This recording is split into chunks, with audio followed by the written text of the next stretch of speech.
Hello, BookTube. You're looking fine. Been hitting the gym? um, it happened again, BookTube. this is a bad pattern that's developing. I got the first mail haul of the week. I had company this morning, and we fell upon it like ravenous wolves without the camera on.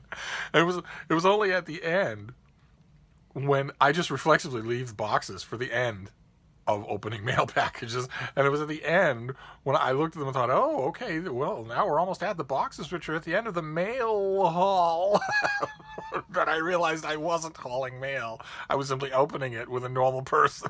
So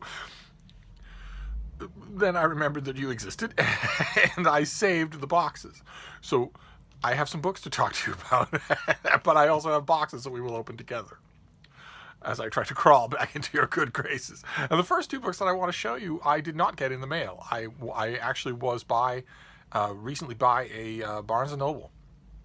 Those of you, all of you who are not in America, and all of you who are new, I am in Boston, Massachusetts. There are quite a few of you who are new. If I'm reading my YouTube analytics correctly, I seem to be undergoing a tiny little burst of subscribers, which is kind of strange, considering that all I do is natter about books, and I have smallpox scars from 1782. But welcome, all of you. But Barnes & Noble is the big retail bookstore chain in America, the one that's left standing. So, I was there mainly because I have a lifetime discount, and so I go shopping for little bits and things when I'm near one. And I found two books. And one of them is not a romance. Ordinarily, the books that I get at Barnes & Noble are mass-market romances or mass-market science fiction, because I don't reliably get either one of those. I am getting more and more mass-market romances than I ever have before, which is great. Absolutely great. I'd like to get even more, but I'm getting quite a few now, enough to satisfy my romance reading itch for any given month. But Star Trek novels, I don't get those at all. And I confess it's not that much of a hardship anymore, because most of the ongoing Star Trek titles don't interest me. There was a time when I eagerly read any Star Trek that came out. And of course there was, as long time original Star Trek fans will remember, there was a long winter when we had nothing except books. Where the idea of a $1 trillion franchise that would spawn 6 TV shows and who knows how many movies, video games, all that sort of stuff, that was undreamt of. Now the ongoing series, there are a couple that are sort of multi-part epics in their own continuities that I haven't been following, so I wouldn't know what was going on with them even if I did. And there are regular novels that come out about Star Trek Discovery, the new Star Trek franchise, witheringly referred to by its enemies as STD. And I don't like the show. I've seen every episode, and it isn't Star Trek. And I know that sounds like an old fogey thing to say, but I didn't say that about any of the other iterations. I didn't say that about Star Trek The Boring Generation. I didn't say that about Deep Space Nine, which had at first no starship. I didn't say that about any of the others. I said that I'm saying that about this one. It isn't. It's unrecognizable. If you took the insignia and the familiar names and designations off it, it could be any show that's entirely driven by a Mary Sue character and poorly written, poorly paced, poorly characterized. So I don't count that. And there are regular novels about that. So basically, what I'm saying is that the novels that I would prefer are Star Trek, the original series novels, which is kind of a weird thing for Paramount to even bother to produce, since they themselves have now moved the canon of Star Trek elsewhere. They've moved the canon of Star Trek to the so-called Kelvin universe, to the J.J. Abrams verse. So as far as we're concerned, we are in an alternate universe for Star Trek, and the Star Trek that we remember, the original Star Trek, is unfolding somewhere else. And we don't know what's going on there. And so what's the point of writing, of commissioning, greenlighting novels set in a reality that isn't even canon anymore?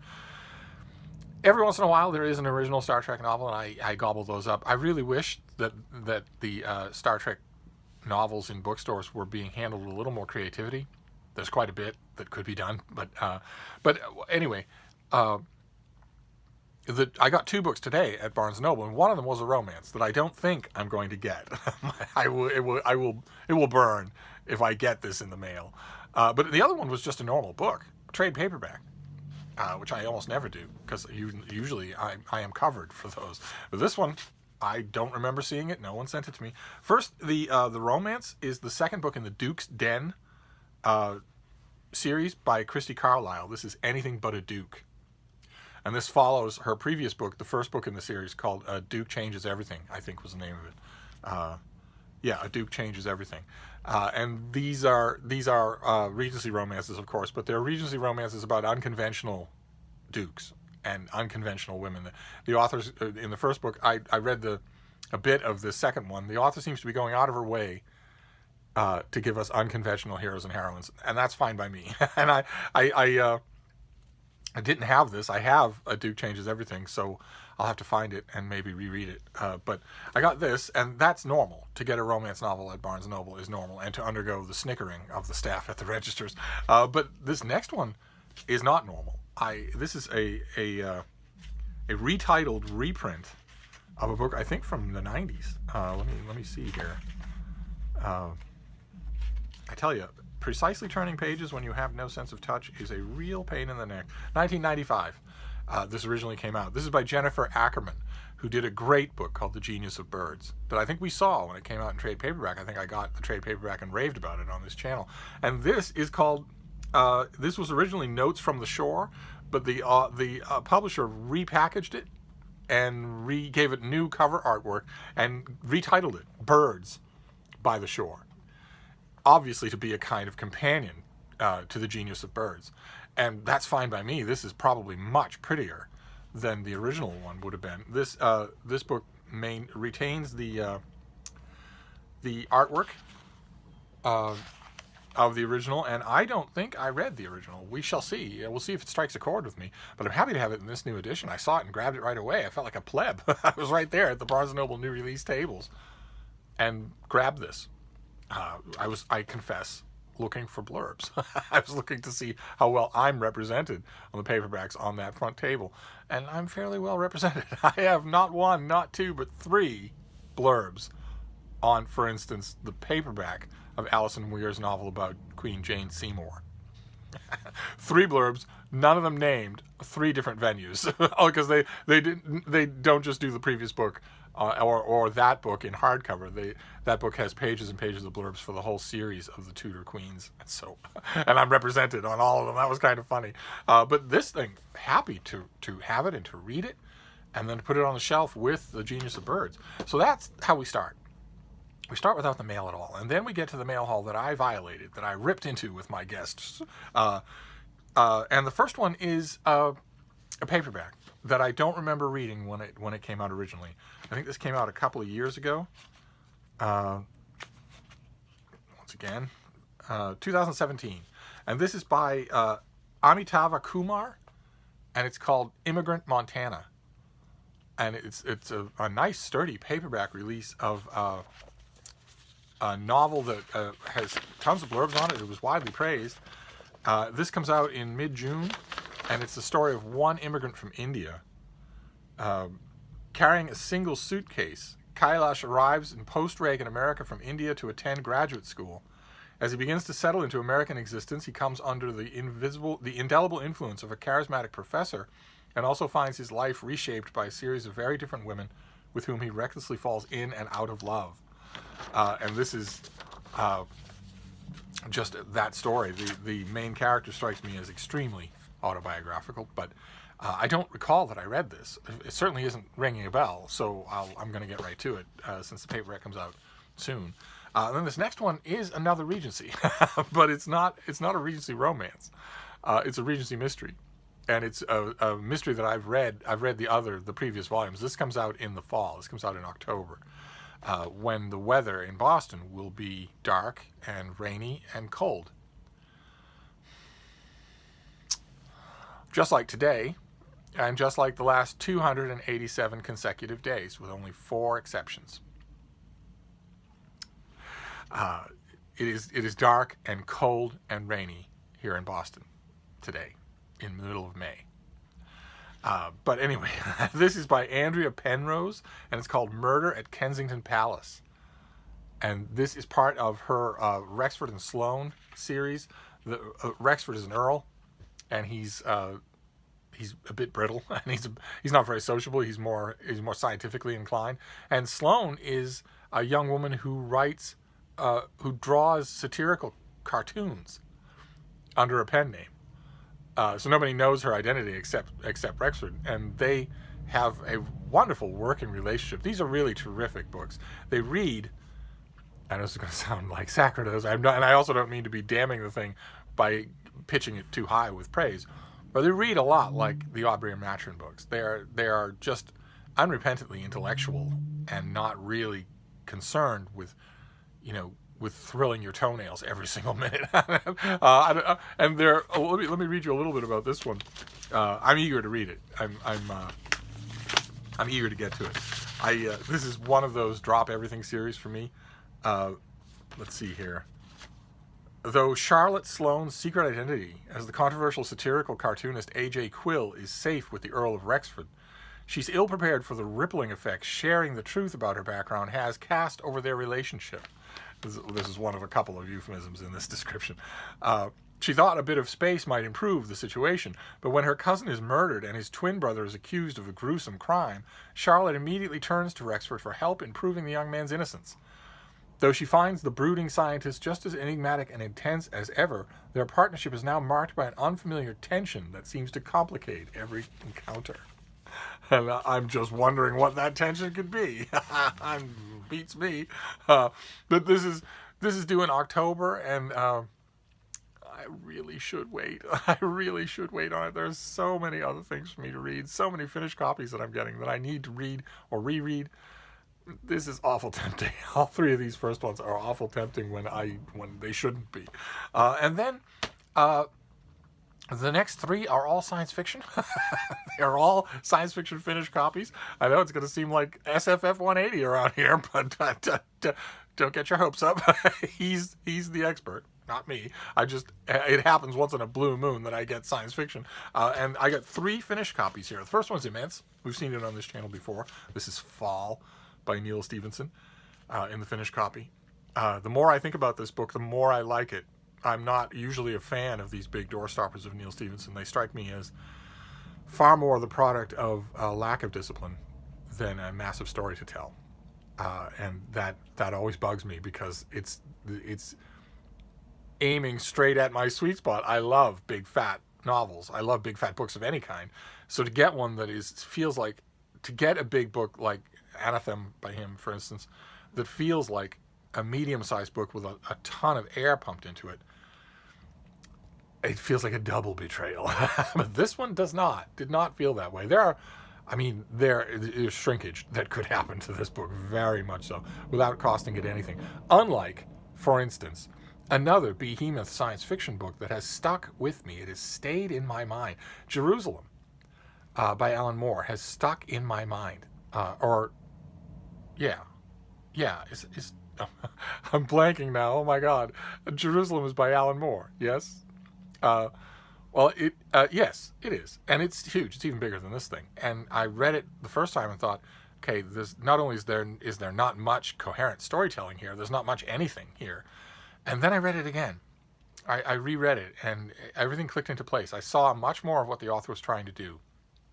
And there isn't a thing that I would cut out of that book. I intend to read it again before the end of the year. But this thing isn't quite like that. There are paragraphs. If you were to ring some of these paragraphs, quite a bit of the words would come out. But not all of them. And the main idea, I think, needed this much space. This is very much, on some of its plot lines, this is very much a novel about accumulation. And you can't do that in a shorter book. So I'm happy to have the finished copy because I will gladly take the opportunity to read this again. And then we have Ted Chiang's new collection of short stories, Exhalation. He's a bit of a critical darling. He had a previous short story collection that did nothing for me, and I felt like such an intellectual pariah. I mean, from watching this channel, that plenty of times I will get a darling book. A darling book will come my way. It will do nothing for me, and I will not feel anything of self-reproach in that at all. I have not the slightest hint of self-reproach in thinking, for instance, that Sally Rooney is monstrously overrated. The hosannas of praise that are showered on her boring, ordinary book at every turn, everywhere you look in the critical world right now, is nothing short of embarrassing. It's just bandwagon jumping. There's nothing in that book to warrant it at all.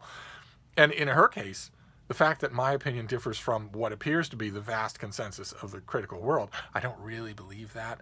I think the critical world is very prone to bandwagon jumping, unfortunately. I don't think there's anything else that could explain Karl Ove Knausgaard. I really don't.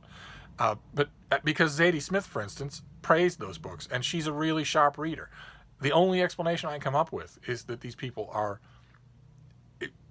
marginally vulnerable to herd mentality every once in a while. It's understandable. Most book reviewers are, bookwormy geeks with tape holding their glasses together. Most book reviewers have not had much in the way. Well, anyway, well, that went afield fairly quickly, didn't it? His previous collection of short stories was a similar thing. It was just lauded to the skies by everybody, and I'm in this case I don't feel that complete sureness because I could easily have missed quite a bit in that first collection. And also, all of the voices lauding it to the skies are people whose critical opinions I respect, starting with Thomas at SFF 180, but moving all the way up from there. Everywhere you went in the science fiction review press, the thing was being praised like crazy, in ways that, and by people who I cannot ignore. So I have the advanced copy of Exhalation, and I've only dipped into it. I read, as dumb, as boring as it is, I read the first story. And the first story... What's the name of it? The Merchant and the Alchemist's Gate. The first story struck me exactly the same as all the stories in the previous one. That this is, look, Ma, I'm writing. If it weren't for the current fad of non-white male Anglo-Saxon writers, then maybe, if, for instance, these stories were written by such a person, that maybe I'm sorry, I am haunted by the booktube abomination called diversity bingo. I'm just haunted by it. It preys on my mind, even now, a year or more after I see booktube channels now where the author is fully, or the booktube channel maker, the booktuber, is just wholly lost in the fad of diversity, not caring at all about what they're reading, but caring very much about the visa, the passport of the author, which has nothing to do with what you're reading, and which ought not to have anything to do with what you're reading.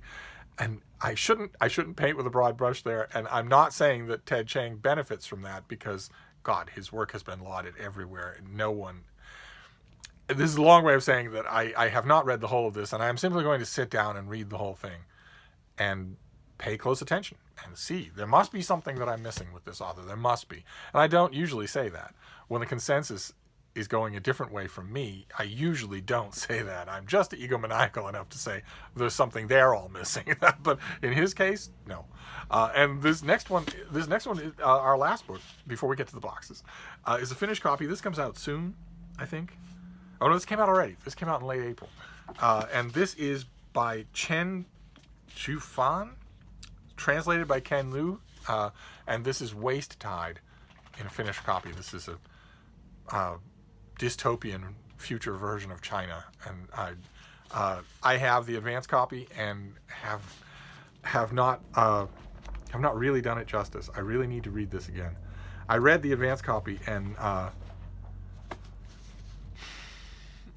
I wasn't impressed. It struck me as average. And I found myself wondering often, am I in the hands of a bad translator? But how could Ken Liu be a bad translator? How could that be? When I don't know. These last two are a little bit on the to use the odious word, problematic side for me, because in both cases I feel like I'm missing something. So and I don't want to. Obviously, I don't want to. So I'm gonna try both of these again, and I'm gonna be happy to do this again. I mean, this I did miss something the first time around because for the good old fashioned reason of it being true that the author was playing a deeper game than I first thought, and I figured that out by the end of my reading of the paperback advance copy. But who knows what depths I will find in here? But I intend to look for those depths in these two as well, because I am not deaf to the critical consensus, not at all. If it's black and white simple to me, just black and white simple. If I read something like Karl Ove Knausgaard, for instance, if I read something like his latest book, or a big fat boring leather elbow patch, Cognac in the Study novel by Jonathan Franzen, and I make myself get all the way to the end of it, seeing everything that it's doing and why, and then I watch the plaudits pile up at the Post and the Journal and the Times, then I know exactly what's going on, and it's not me. I don't need anyone holding my hand to know when I'm reading a bloated piece of pretension. But when my instincts don't tell me that, and they didn't tell me that with either one of these things, then I need to step more carefully, and I intend to. So, but anyway, now we're on to the boxes. This is where we get back to a mail haul part of the mail haul. Now that we're done with all the packages that I ravaged, let's get to the first. There's two boxes here. One of them is normal, and one of them is huge. So we'll see what we have here. Oh my, okay. All right, I think we saw this already. I do not have a sell sheet for it at all, so I'll just have to tell you about it. I think we saw this already. This is by Gabriel Rosenfeld, and it is the Fourth Reich, the specter of Nazism from World War II to the present, which before Charlottesville would have seemed like a far-fetched thing, that we had Nazis marching in the streets in Charlottesville, waving torches and saying Jews will not replace us, winding in a tight circle around a synagogue with worshippers inside, only later to be called by the President of the United States very fine people. And this is, I'm sure that's going to feature prominently in here. Let's see what the cover jacket has to say. Ever since the collapse of the Third Reich, anxieties have persisted about Nazism's revival in the form of a Fourth Reich. The author reveals for the first time these post-war nightmares of a future that never happened, and explains what they tell us about the Western political, intellectual, and cultural life. He shows how post-war German history might have been very different without the fear of a Fourth Reich as a mobilizing idea to combat the right-wing forces that genuinely threatened the country's democratic order. I wonder how he's going to prove that. I wonder what sources he's going to find. I'm tempted to go right to the back of the book, but I'll do that. This has got to be soon. I feel blind. I don't have a pub sheet, so I don't know when this is coming out. The author then explores the universalization of the Fourth Reich by left-wing radicals in the 1960s, its transformation into a source of pop culture entertainment in the 1970s. Hands up for the boys from Brazil. Duh. That's got to be what the author's thinking about. I'm not going to go to the index. I'm not. I'll do that on my own time. But he's got to be thinking about the boys from Brazil. He's got to be. Or Marathon Man. But the boys from Brazil actually does feature a Fourth Reich. Let's see here. And the embrace by authoritarian populists and neo-Nazis seeking to attack the European Union since the year 2000. This is a timely analysis of the concept that is increasingly relevant in the surging of right-wing politics. Unfortunately, yes. And who is the author when he's at home? Okay, he's young, and he's a professor of history at Fairfield University. Can't be Fairfield, Iowa. There's got to be some other Fairfield University. He's published widely on the Third Reich, the Holocaust, and the Second World War, including a book called Hi Hitler, How the Nazi Past is Being Normalized in Contemporary Culture, which I now want to read, just for its great title. Okay. Well, it's right up my alley. It's a bit of a bone of contention with me with certain circles of the alt-right where I watch but do not interact. It is important to watch these things, but not to interact with them. If I were going to, one of the refrains in certain circles of the current alt-right is to mockingly talk about, to mock people who refer to these people and their friends and their colleagues as Nazis by saying, well, the last Nazi has got to be in his mid-90s. It was a political movement from the 1930s, so they're all dead by now. You can't call anyone a Nazi. I want to respond to such people when they all make that defense, and I want to say, so when you go to register to vote, how do you register? Democrat or Republican? Oh, sorry, trick question. You can't register as either one of them. According to your rationale, they don't exist anymore. The last ones died out a long time ago, well over a century ago. No, Nazism is a political ideology built on state power and anti-Semitism.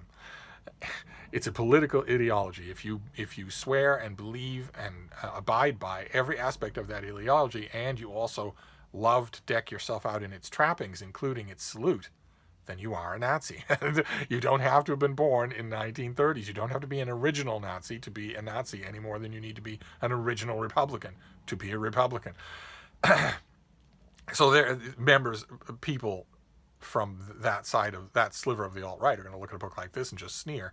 But I'm hoping that this is a finished copy, so I'm hoping that this has a real upcoming pub date, because I want to read this right away and find out what it has to say. And then we have the last thing, and it's a box, but it's much bigger. It's a great big thing, so it could be a picture book of some kind. Let's see what we have here. And this will end out the mail haul that almost wasn't. All right, what have we got here? Oh my. Okay, this is from the University of Texas Press. I'm not really sure why I got it. It's not for me, that's for sure. This is a moving retrospective of the revered photographer whose career as a curator, educator, and critic spanned more than half a century, and whose contributions to the craft of photography have left an enduring imprint. And that person is Nathan Lyons. And this is a big coffee table book of Nathan Lyons. This book features more than 250 compelling images accompanied by critical essays, and it charts the distinct phases of Lyons' career. His early work, exemplified by his exuberant initiatives of the 1960s, demonstrated that street photography and formalism are not mutually exclusive, as university photography courses began migrating from journalism to arts departments.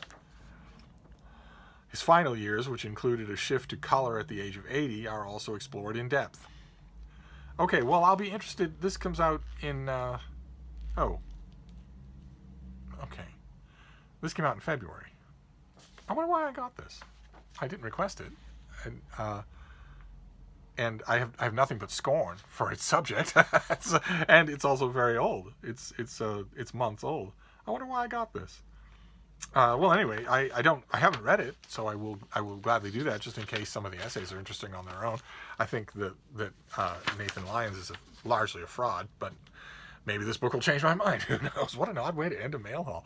All right, so we have Nathan Lyons retrospective. Those of you who are big into photography, and maybe one or two of you out there who really like this particular photographer, sing out in the comments field. I'll be happy. This is a big thing. This is a $55 hardcover, and if you are willing to write a review, then I will gladly send you the book. You know how this deal works. Then we have The Fourth Reich, which I want to be right at the top of my list. Then Exhalation by Ted Chiang, collection of short stories. Waste Tide, another science fiction novel. Fall, yet another science fiction novel. Then Murder at Kensington Palace. This is the third or fourth in the Rexford and Sloan series of Regency murder mysteries. Very, very good stuff. Then Montana, in a trade paperback, coming with all sorts of plaudits and blurbs from people who didn't miss it the first time like I think I did. Then Birds by the Shore, a reissue of an older book that it has been made to look like its very successful successor. Fantastic. Can't wait. And then Anything But a Duke. the second in the Duke's Den series by Christy Carlisle. Yet another Regency romance. So that is the mail haul that we didn't quite miss, right? So now that I've smoothed things over, I'm gonna go, but I'll be back. Thank you, BookTube.